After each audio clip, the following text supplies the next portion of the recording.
Mrs. Mack by Patricia Polacco, Chapter 5. There's got to be something. The air seemed to be getting a little cooler in the mornings as I arrived at the stable. I knew that I'd have to go back to California for the school year with my mom soon. I relished the days that were left to Penny and me. We were never apart. Even the neighborhood kids would call out her name when we trotted by. The smell of burning leaves drifted through the limbs of the trees. I was happier than I'd ever been and sadder at the same time. One day at lunch, I burst into tears. No one tried to console me because they all felt the same way. This had been such a glorious summer. "I'm going to miss Penny so much," I finally choked out. "She'll miss you too, sugar," Mrs. Mack said as she took my hand. "I don't want her to be lonely. Who will brush her every day? Who will hug her and tell her how much they love her?" I cried. "I will, sugar," Mrs. Mack said quietly. Nancy pointed to a worn photo tacked to the wall. It was of a meadow. "She'll go up north to Ashley to stay on Mrs. Mack's farm with the other horses," Nancy told me. "Farm?" I questioned. "I didn't know you had a farm," I said to Mrs. Mack. "Prettiest place you'll ever see," Donnie said. So the tiny trailer she lived in wasn't Mrs. Mack's only home. It was at that moment that I realized that Mrs. Mack chose to be in Dogpatch with her horses and these kids. Maybe because of the kids. I looked at her and Donnie and Nancy, and without another word, we stood there and hugged each other for the longest time. Some mornings later, it was overcast and dark when I arrived at the stables. I saw Donnie and Nancy standing waiting for me, and Dr. Beck's truck parked out front. Something was wrong. My heart stopped in my chest. I knew it was Penny. I ran to the back of the lot where her stall was, and I found her down. Doc Beck was leaning over her, holding a mirror next to her nostrils. A trickle of blood was running from her nose. "Oh, Doc," was all I managed to squeeze out.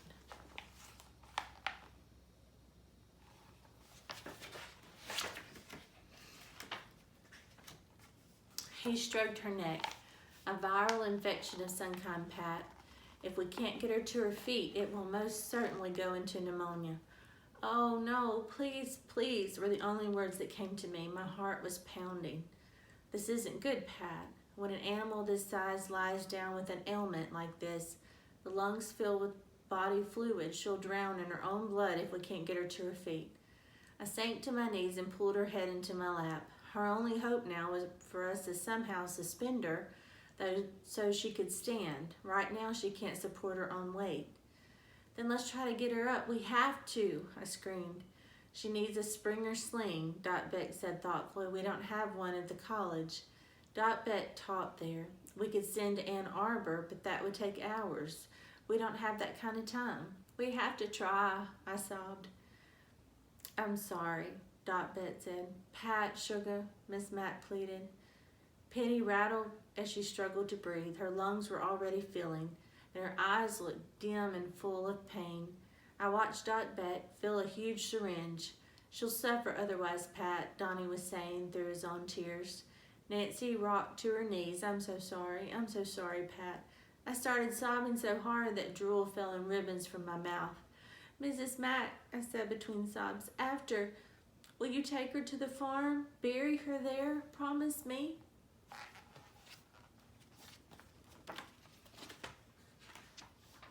She squeezed my hand. I knew that she would. Doc Beck took the needle and held it up to the light to look at the fluid in it, then moved toward Penny. I closed my eyes and held her head next to my heart. Then the stable door swung open. We looked up. It was Hap. "Donnie told me," he said gruffly. "Well, ain't you tried everything yet?" "Hap, there's nothing to be done," Doc Beck cautioned him. "That sling Donnie said you needed, I think we could make it out of this." He pulled a huge canvas bag through the stable door. "It's my rigging, Bernice," he said to Mrs. Mack. "My rigging from the circus. Got more in the shed if you need it." Doc Beck smiled and pulled open the bag. There certainly is an apparatus here that we might use all right." Everybody sank to their knees and pulled Hap's rigging out onto the floor. I'd never seen so many ropes, pulleys, brass fittings, and wide pieces of leather in my life. Mrs. Mack was looking up a cross beam above the stall. "This beam will hold her weight," she said. Mrs. Mack, Doc, and Hap, with us helping, worked as fast as we could to make the sling, a perfect Springer sling, Doc Beck finally said. Then we managed to ease the rigging around Penny's withers and hindquarters, and we all pulled, but it was no use. We didn't have the strength to get her to her feet. "Get up, girl, get up, my beautiful copper Penny," I pleaded, but Penny didn't move.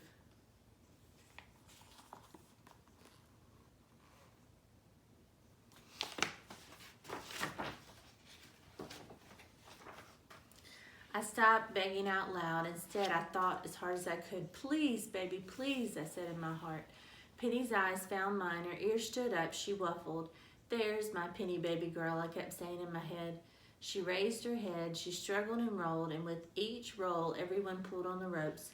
Finally, she rolled up onto her front legs, and then with a hearty groan, she gave one last push and brought her to both legs. She was weak, but she was up. We all stayed with her through the night, loosening the ropes bit by bit as she supported more and more of her own weight. Doc Beck stayed by her side all night. Her breathing became clearer and clearer. He gave her more shots to help. We kept listening to her chest with a stethoscope. We kept searching his face.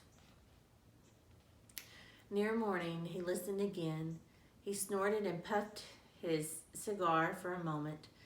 Then he beamed into a broad smile. "She passed this here crisis," he announced. "This mare is going to be fine, just fine." Donnie and Nancy cried. Mrs. Mack kept patting their shoulders, saying, "We did it, we did it." I noticed old Hap sneaking away like a quiet self. I ran over to him and tugged his hand. "Thank you, Hap, thank you," I cried. He hugged me. Tears ran down his old face. Mrs. Mack hugged both of us. The three of us seemed almost like we were one. As Hap turned to leave, he simply put up one of his hands. He pushed it toward me with the other hand pointing to the horseshoe nail ring and smiled.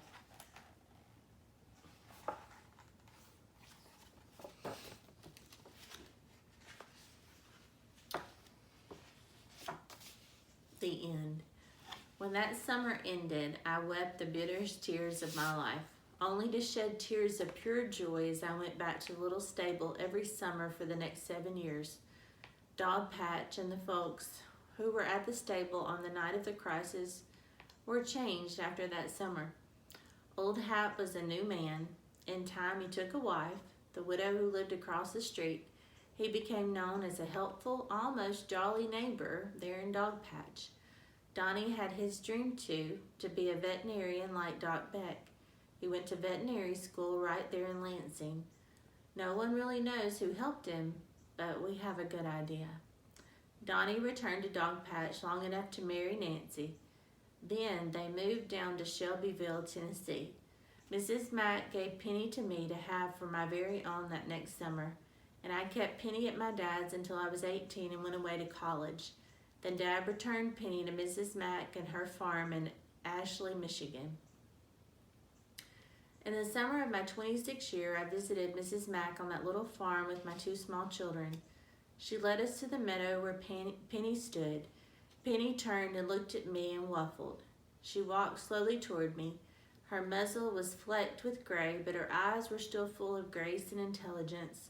Her neck still arched and her tail held high. My eyes followed her contours once again. She was still perfect. She stood there while the sun danced through the leaves of the overhanging trees. Her coat gleamed like a bright copper penny. In the winter of my 30th year, my father called to tell me that my sweet copper penny had died. Patricia, she was almost 28 years old. What a horse, he said over and over. Mrs. Mack told me to tell you that she kept her promise. I knew that she would. What a wonderful book. Thank you so much for listening and reading with me.